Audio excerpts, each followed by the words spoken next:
Hello, everyone. Welcome into the NBC4i Digital Center. I'm David DeGuzman. Welcome into the latest edition of NBC4 Sports Extra. Want to take a live look now at the podium in Champaign, Illinois. We are awaiting post-game press conference comments from Ryan Day and the Buckeyes. We're in post-game coverage. Ohio State winners over the Fighting Illini 34-16. Another impressive victory, although definitely a lot to talk about coming from this game. We bring in Coach Bill Conley to help break it down while we await the post-game comments. Coach, a lot of things to take away from the game was actually a lot closer than the box score suggests. But what was your biggest takeaway from how the Buckeyes performed again on the road? Another big road test in the Big Ten. Well, I'll tell you, a typical Big Ten game, it seemed more like a Big Ten game, physical football game. Both teams hit. The good thing for the Buckeyes, we got up on them quick. We knew we had to, do that, have a fast start over in Champaign, so take the crowd out of the game a little bit.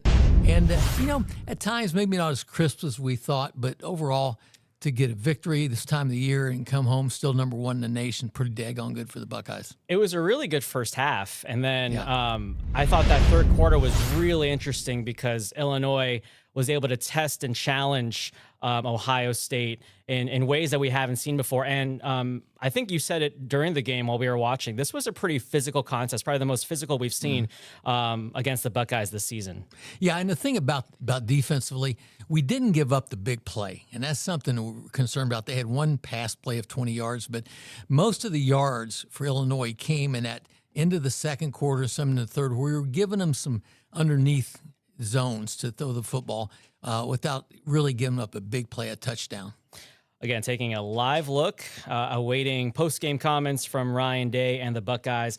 As we take a look at some of the stats, let me bring some of that up right now. A couple things were really interesting to me. First half, Coach Davison Igbinosun really stuck out to me. I mean, Sonny Styles comes away with, some of the most tackles in this game, but Igbinosun, the way he was able to perform in that first half, I thought that really stuck out to me. There's always someone different on this defense. Yeah, he really is. He's getting better. He's getting more confident, making more plays. Of course, now Brett Bielema, the coach for Illinois, he wants a penalty called on the opposing team every play. He was all over the officials. But they really did a good job of taking away some of their key weapons and good pressure up front when we had to, and good pressure because largely due to coverage in the secondary. And the quarterback for Altmaier had to put the ball down a couple of times. So it's a combination. We brought an extra guy when we had to put some pressure, and then we played coverage. We got a couple coverage sacks. Here's a stat that stuck out to me, especially early in the game. Luke Altmaier came into this contest. He had not thrown an interception this season. He throws his first one today, and then he was sacked several times. And the other thing I thought was interesting was the way the Buckeyes were able to take advantage of those turnovers. I mean, there were 3 turnovers, and Ohio State was able to score on each and every one of them, especially at points where, a lot of those possessions, they came after kind of a disappointing drive. That there would be a field goal settled or a third down that just wasn't converted. They'd have to punt. But, Illinois gave them another chance, and Ohio State was able to really take advantage of that. What do you think of how the Buckeyes were able to, really take charge of the offense, especially off of those turnovers? I'll tell you what, the good thing was we got that ball in pretty decent field position, as you said, David. One time we got it because their punter's knee hit the ground on a punt situation. So we had points on the board. They're a little disappointing that we'd like to have more touchdowns in the red zone, which has kind of been an issue, but we did get scores in the red zone, which is really important. Yeah, the red zone was a particular focus today, mainly because Ohio State had entered today not allowing a red zone touchdown throughout the season, and then the second half happens, that third quarter happens, and all of a sudden, okay, things are getting a little interesting. Now, I think Buckeye Nation should, maybe take a beat and, okay, they allowed a red zone touchdown. Obviously, it does not mean the end of the season, but certainly I think Illinois was able to do something, exploit some things that Ohio State maybe had not have done. What do you think Illinois did kind of well today that maybe, other opponents down the road, they're kind of looking at that and saying, we might be a little successful there? Well, the first thing, they played better defense than they've been playing. The second thing, they're really kept some drives alive by completing short underneath passes and maintaining possession. They had a couple long drives, and that's something they did too, is try to keep the ball away from the Buckeyes as much as possible. Impossible. Eventually, Buckeyes are going to get you. But they really did a decent job. I mean, this team is a good team. Illinois team is a good football team. We identified them early in the year as one of the teams you have to beat in the Big Ten. And, you got a senior quarterback and some good talented athletes over there. I mean, they are ranked for a reason. 17th in the nation going into this one. The second top 25 matchup for Ohio State. Of course, the first one was against then number 1 Texas. Let's take a look at some team notes while we're waiting for some post-game comments from Champaign, Illinois. 10th straight win. So this is actually the 4th time that Ohio State has strung together 10 straight victories under the direction of Ryan Day. And as we mentioned earlier, 21 points off of those 3 turnovers. C.J. Donaldson coming away with 13 carries, 44 yards, and 2 touchdowns. Bo Jackson actually had the most carries. He had 47 most yardage, 47 yards off of 10 carries. The run game, Coach, it seems to continue to evolve, and it's quite significant against an Illinois defense that has been known to kind of limit opponents this season. Yeah, but look at it this way, David. Here's a situation we did run the ball in key situations when we had to pick up first downs on short yardage better. I thought too, the one thing about is a more balanced type of attack than we've had throughout the year. We had over 100 yards rushing, obviously. But the thing is, you have to have a balanced attack. If something isn't working in one game, you got to be able to go to something else. And I thought the play mix by Ohio State, the call by Brian Hartline, those plays were good. Once again, we are awaiting post-game comments from Ryan Day and the Buckeyes after Ohio State defeats Illinois 34-16. The Buckeyes improving to 6-0 on the season, now 3-0 in Big Ten play. And while we wait, we still have plenty to talk about. Coach, one thing we were talking about during the game, the communication between Julian Sayin and his receivers, that seems to come into question a couple of times. There was one notable play, a pass to Carnell Tate on 3rd down that was not caught, and there was the cameras were following those two on the sidelines, trying to figure out the communication issues. What do you think that came from today? Just in terms of, was that kind of being on the road, or was that just kind of, Julian just trying to find his rhythm a bit in an unfamiliar environment? Where do you think that came from? Well, I guess it's one of those things like Babe Ruth didn't hit a home run every time he got at the bat. So right. That's part of the game. You're learning to get better. And obviously, maybe there was something coverage-wise, and of course, we'd have to analyze it much deeper than what we are now. But they definitely, routes have to be broken off at a certain place, a certain depth, and a certain angle to get the receiver open. And it seemed like you are right, David. There was definitely some communication issues throughout the game that normally we haven't had. And maybe the crowd noise has something to do with it, but I don't think so. The noise factor is not as big a factor for the better football teams as there are sometimes. I mean, Illinois isn't exactly Washington, right? There are two totally different aspects there. While we have a quick chance, Julian's saying here his stats from today: 19 for 27, 166 yards, and 2 touchdowns. Coach Julian's really coming into his own. And remember, nothing flashy from him again, but he was clean, no interceptions, 70% completion percentage. He's doing his job, and I think one thing I was talking about going into this one, he doesn't have to be flashy, and that kind of makes him a bit of a dark horse when teams are trying to prepare against Ohio State. It's almost like you don't know what he's going to come up with, but he's certainly capable of coming up with big plays. He sure is. And you know what, David? He's got to feel pretty comfortable back there in the pocket because, again, the offensive line kept him clean. There were no sacks by Illinois all day. So that'll give you a chance to have some sacks there. He can, hold the ball and wait till receivers come into the zones and clear. So hats off to the offensive line for helping that young man become the good quarterback he's becoming. We're sensing now with the number of voice recorders coming to the podium that we're close to getting some reaction now. And as soon as we see someone come to the podium, we're going to take you there while we still have a minute. Coach, there was a moment where Jeremiah Smith had to go off the field, and it was a really scary moment because we weren't sure what happened with him. We saw that he kind of went head first after a play, after a tackle. The way that the Buckeyes were kind of able to respond without Jeremiah on the field, what does that say about the team right now? That tells you we got depth and we have playmakers besides him. The balance of our football team. Everybody, you talk about Jeremiah Smith, probably the best offensive player in the country, but just enough players around him to go to. So if you're a defensive coach, you are really, really in trouble trying to guard everybody. All right, Ryan Day at the podium. Let's take you there. The first drive was a field goal. Was the second drive the touchdown? Yeah, so, I mean, I don't know if it's a slow start. I mean, a slow start would probably be 2, 3 and outs. I feel like, we did start fast. We didn't quite convert down there the first drive, but I thought on the road it was a good first drive.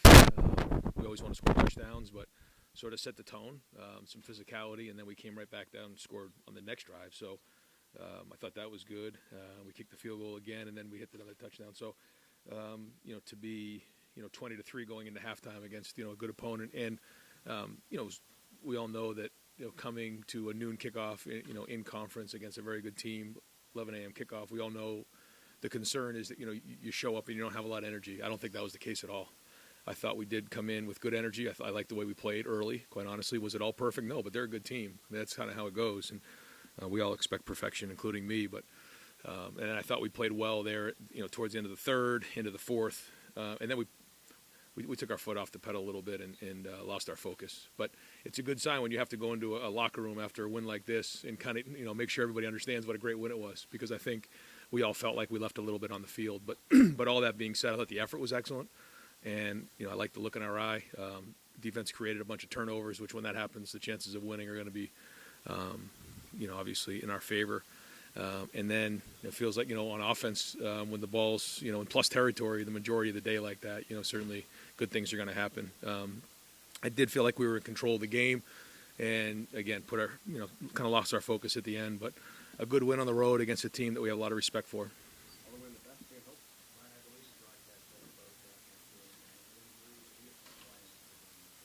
Yeah, he could have kept playing. Yeah.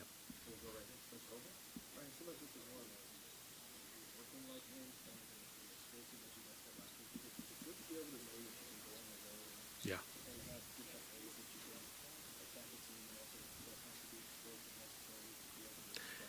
The thing that was tricky was it's a good thing, but we were in plus territory a lot. It's hard to be explosive as you get into the plus 25 area because, as you know, the field gets pulled down, and then when we were a little bit towards midfield, they were playing in a little bit more coverage, and again that goes back to the unselfishness of our team and understanding what needs to get done. And there's a lot of plays that we're going to want back, but I thought there was a lot of good physical runs down there where we punched the ball in, and like you said, did what we had to do to win the game. That's the bottom line. Scramble a little bit there without Lorenzo. What do you think? Jermaine seemed like he's doing a lot of it. Yeah. Had a hand on two balls there for turnovers, and then Devin had probably some snaps to go learn from him. Yeah. What did you make of that outing that game? I think the first thing is, the only way to grow is to go through experiences like that, and he's right there. So the coverage is good, and he's only going to get better with his experience, and you have to play through that. But for Jermaine to move inside the way he did says a lot about his preparation, because it's one thing to go do it when you're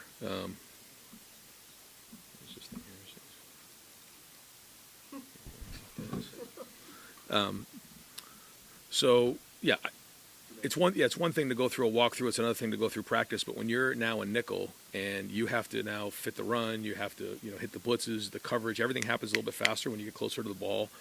And so for him to be able to do that and play the way he did says a lot about his preparation. But also give credit to Tim Walton and the work that they did during the week. That was well done. Hopefully we can get Lorenzo back for next week. But depth is going to get challenged, and we've talked a lot about this. Is when you have multiple guys who can play multiple positions, that's creating depth. Good sign for Jermaine.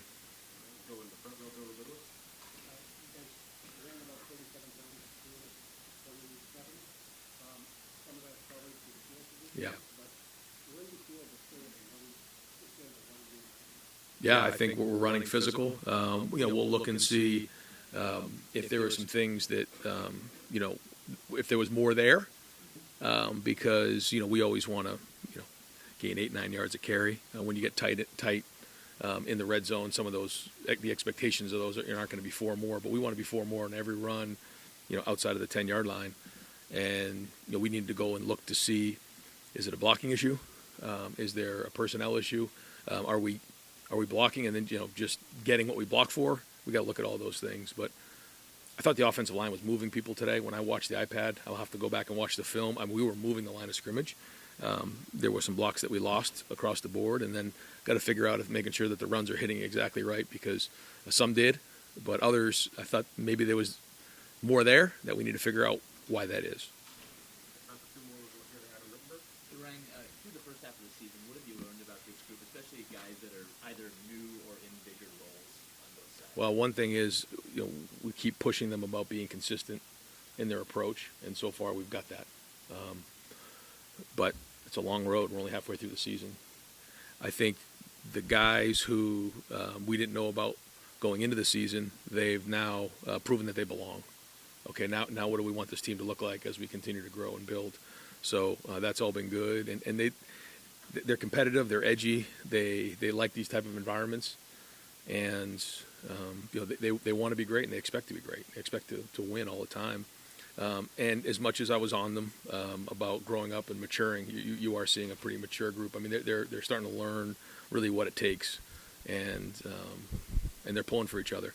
And I think the last thing is, and this is going to be a challenge for every team in the country, including ours, is just as time goes on, everyone has expectations when they come into a game. When they're not met, it's easy to start pulling in different directions. And that's selfishness, and I think our guys are very unselfish. I think they're coming together as a team, and that's going to be one of the things that we have to make sure is an advantage for us.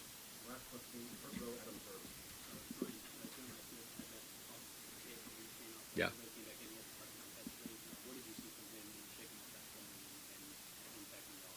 Oh yeah, Jeremiah is I can't say enough about him, about Carnell.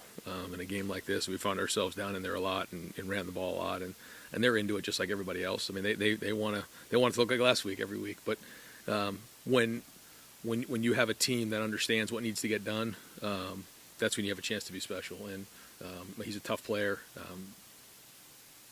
On that play, we had an opportunity to really have an X-play, and we actually had two guys there to block one. It didn't happen, and so he ended up taking a shot that we don't want to see happen.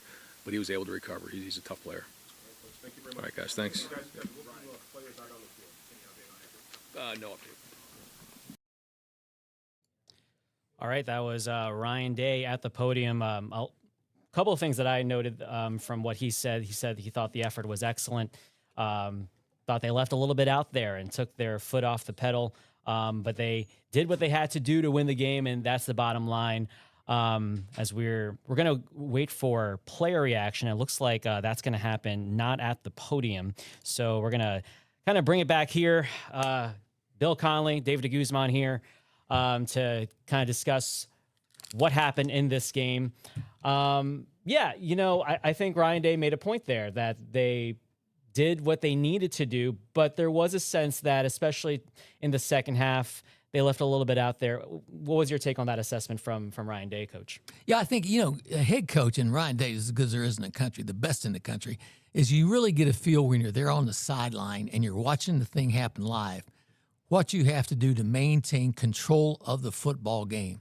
And Ohio State did control the football game by scoring early.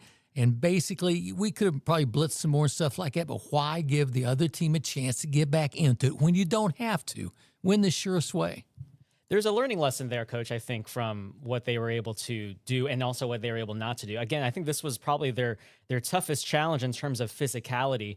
There's a lot of takeaways you could, come from this game.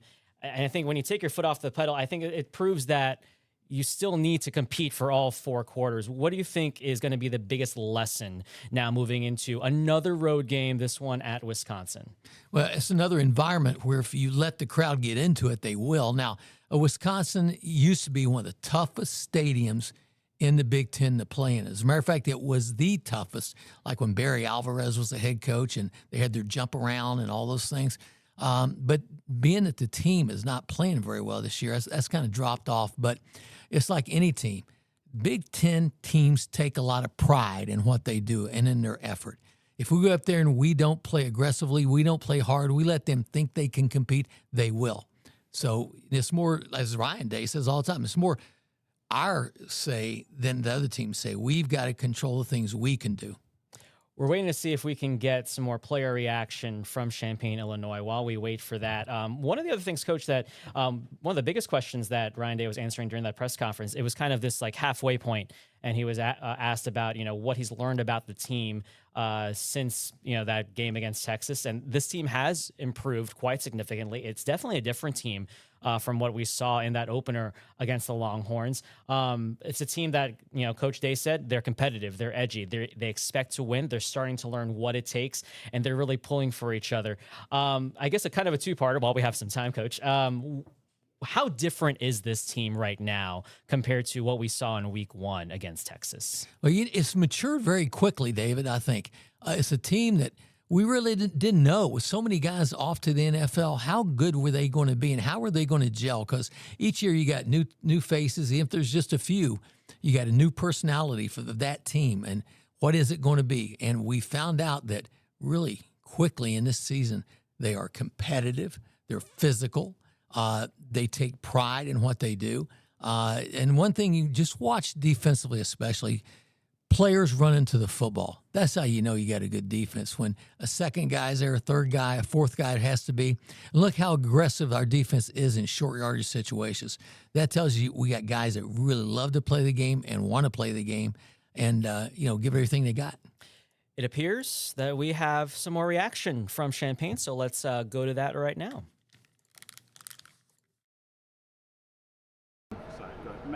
How do you, obviously coming here from a different school, how do you adjust to the standard that is Ohio State and the seek for perfection that you guys try to have every single game, with balancing that with, hey, it's the top 20 win on the road?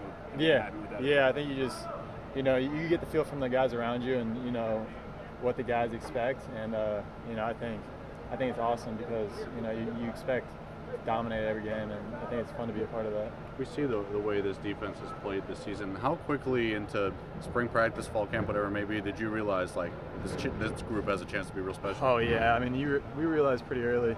It was definitely tough playing against those guys every day, but iron sharpens iron, so it's fun to have those guys for sure. You had a block that sealed off a defensive back and allowed Bill Jackson to score a touchdown there early in the games. What did it feel like to make that block, and did that feel like, blocks like that have to be a payoff of the work you put into improving that area? Yeah, definitely. It felt good. I wish I even got him a little more, but obviously the main goal is to score, and it's fun to help that happen. So, the shovel pass, how much have you guys worked on that? And I don't think we've seen it yet this year, but to know that that's in the arsenal, that's a way that they can use you on that third down play. Just what's your thought about that? Yeah, we put that in this week. We worked on it a decent amount. We wish it would have worked a little better, but they defended it well. So, is that a play that you ran much at Purdue to get the ball in your hands? Or? No, I never really ran that at Purdue. Okay. We practiced it, but never actually ran it. You see a lot from the way you guys use Roberts, whether he's lined up at fullback, using a tight end.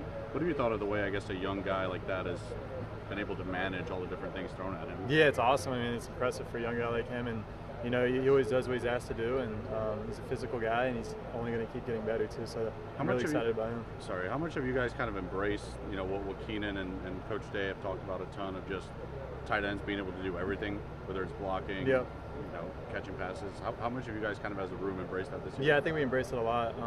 That's kind of our identity, and we're going to keep growing on it too. So, what was the mood in the locker room?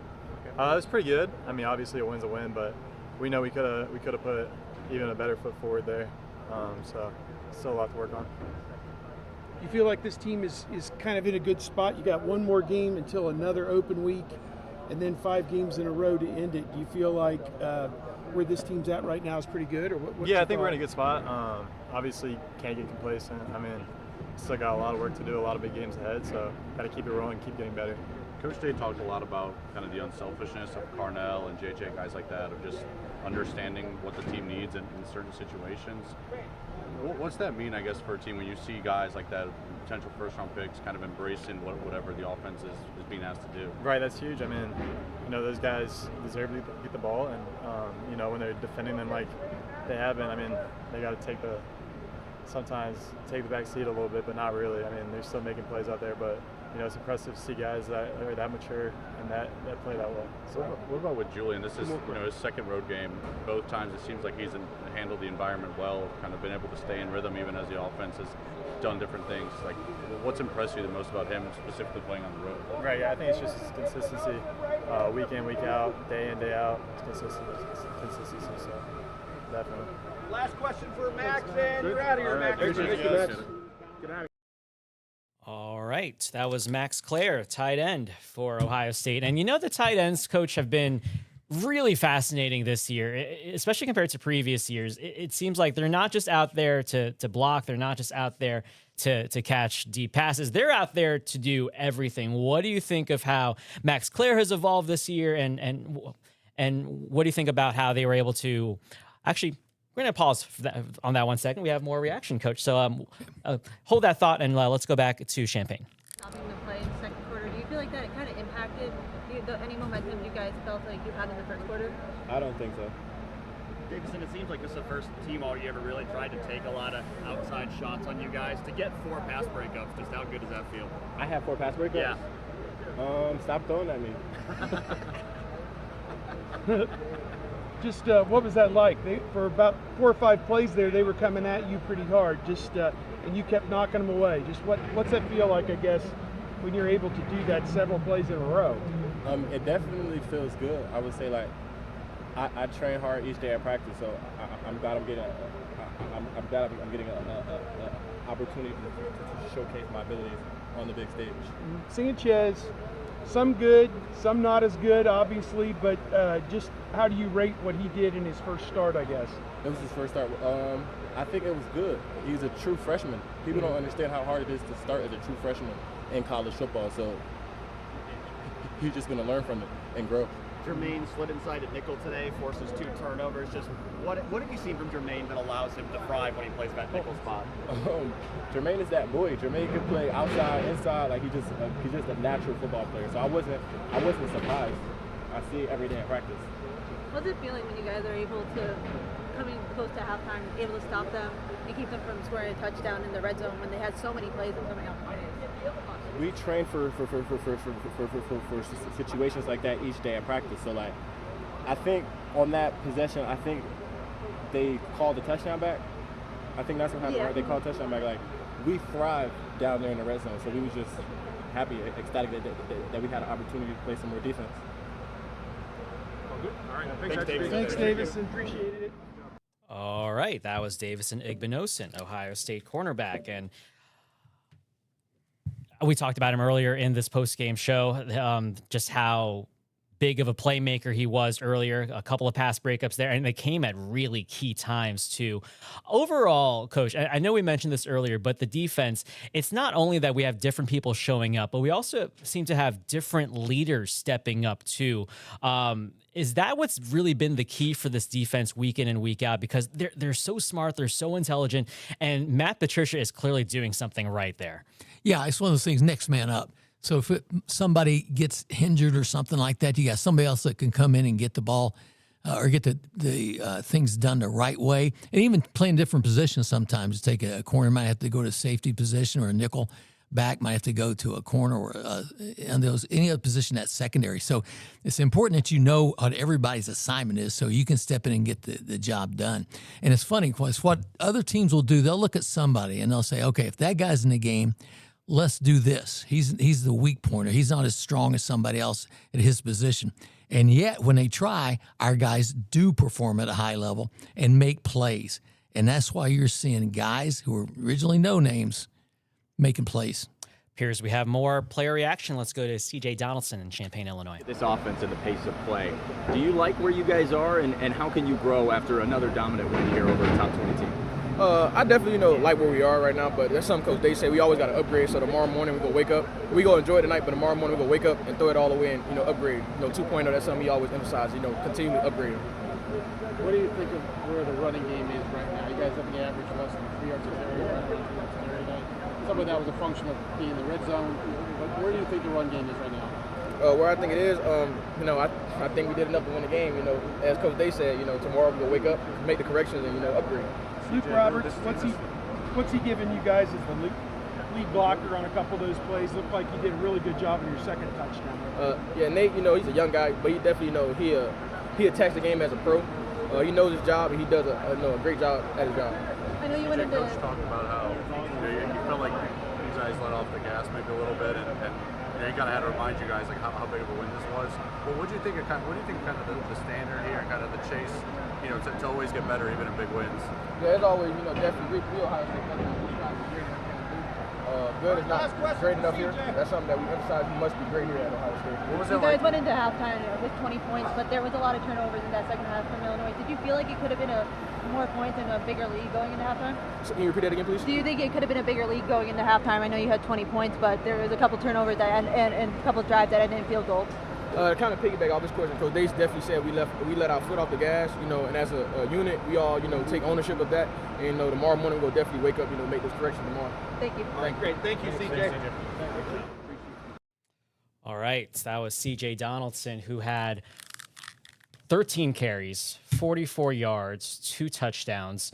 And he was talking about how, we mentioned this earlier, Coach, how they may have left some points out there. At the end of the day, they got the win. They're 6-0. They're in the driver's seat, certainly, for the Big Ten championship game and appearing there. And who knows what aspirations come down the line. Certainly a return trip to the national championship game and to win it all again is certainly in the minds of many fans right now. Let's go big picture here. Where do you think Ohio State is at in terms of the national landscape and how good this team really is in comparison to some of the other teams that we're seeing in, the top 5, top 10, like a Miami, like an Oregon? Yeah, I think we're a step above everybody right now. But as Ryan Day says, you got to take them one game at a time. There's the outside world and there's the inside world. The inside world is the way you prepare every week, and it's at a high level, as the players said in their interviews. And that's something the coaching staff has done a great job, and the players have really been into the moment and not looking that far ahead. Looking far ahead is people here that aren't in those locker rooms every day, in the meeting rooms every day. You can see that there's something about this Ohio State team that is really kind of special because you can't identify a real weakness in the team. Some positions obviously are stronger than others, but is there a real weakness? I don't see it. And I think that other teams around the nation, and look at the team we played today, Illinois, they don't have been play pretty good defense today, but really don't have the defensive caliber of the Buckeyes. So, the job is you approach each game you play like it's the national championship and prepare yourself that way. As long as they do that and don't let the outside noise get in their ear, you'll be okay. Starting to wrap up, Coach, with final thoughts. Obviously, again, the biggest takeaway, they get the win. They're 6-0. But the takeaway from the players and from what Coach Day said in postgame comments, they left some points out there. They took their foot off the gas pedal as they prepare for a road game against Wisconsin next week. What do you think is top of the list of things to improve on? Well, I think, first of all, let's talk about some things that we're doing really good. We're not turning the ball over. We've got to keep doing that. So you got to concentrate on the little things there. But I think, obviously, we want to get touchdowns in the red zone. That's the biggest thing. And keep improving the running game to a point that becomes as dangerous to the enemy as our passing attack. See, stay positive, but also stay focused. It's a long season, still a lot more to come. One more game until the second bye week. That will be at Wisconsin, and that will be next week. Bill Conley, we appreciate the time. Thank you so much as always. And that'll do it for this edition of NBC4 Sports Extra post-game coverage. Ohio State defeating Illinois 34-16, 6-0 on the season, 3-0 in Big Ten play. And we will catch you next time here on NBC4 Sports Extra. Thanks for watching. For more NBC4, download the NBC4 streaming app. You'll get free 24/7 local programming streamed straight to your living room. Just search NBC4 Columbus on your Apple TV, Amazon Fire, Roku, or Samsung device.